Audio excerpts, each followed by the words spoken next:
ஆவியானவரையுமே நாங்கள் வரவேற்கிறோம் அப்பா. புதிய நாளுக்காய் உமக்கு நாங்கள் நன்றி செலுத்துகிறோம்.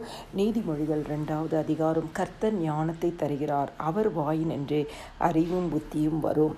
அப்பொழுது நீதியையும் நியாயத்தையும் நிதானத்தையும் சகல நல்வழிகளையும் அறிந்து கொள்வாய்.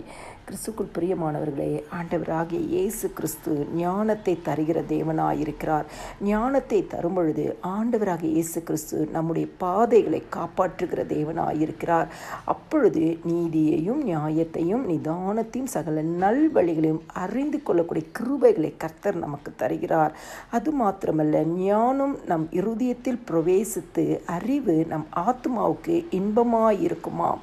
இந்த ஆத்மாவில் இருக்கிற கட்டுகள், வருத்தங்கள், வேதனைகள், காயங்கள், பாரங்கள், துக்கங்கள், இப்படிப்பட்ட ஆத்மாவின் கட்டுகளை இந்த ஞானம் நமக்குள்ளாய் இருக்கும் பொழுது கர்த்தர் தருகிற ஞானத்தினாலே இப்படிப்பட்ட ஆத்மாவின் கட்டுகள் கட்டவிழ்க்கப்படுகிறது.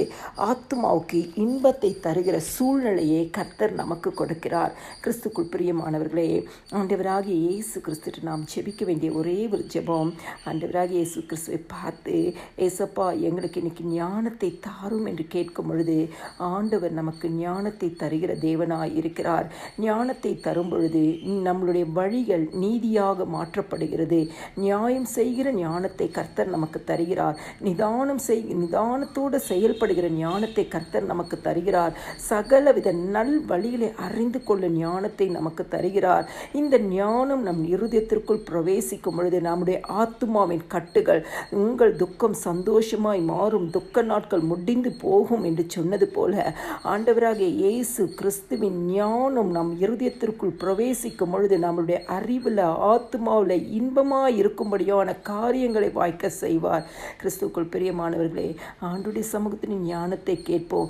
ஆண்டவர் நம்மளுடைய எல்லா சூழ்நிலையும் மாற்றக்கூடிய ஞானத்தை தந்து, ஞானத்தினால் நம் ஆத்மாவின் கட்டுகளை கட்டவிழ்த்து இந்த நாள் சந்தோஷமாய் இருக்கும்படியாய் கர்த்தர் நம் ஒவ்வொருவரையும் ஆசீர்வதிப்பாராக. எல்லா துதியும் கனமும் மகிமையும் ஸ்தோத்திரமும் என் ஆண்டவராகிய இயேசு கிறிஸ்து ஒருவருக்கே செலுத்துகிறேன். ஆமேன்.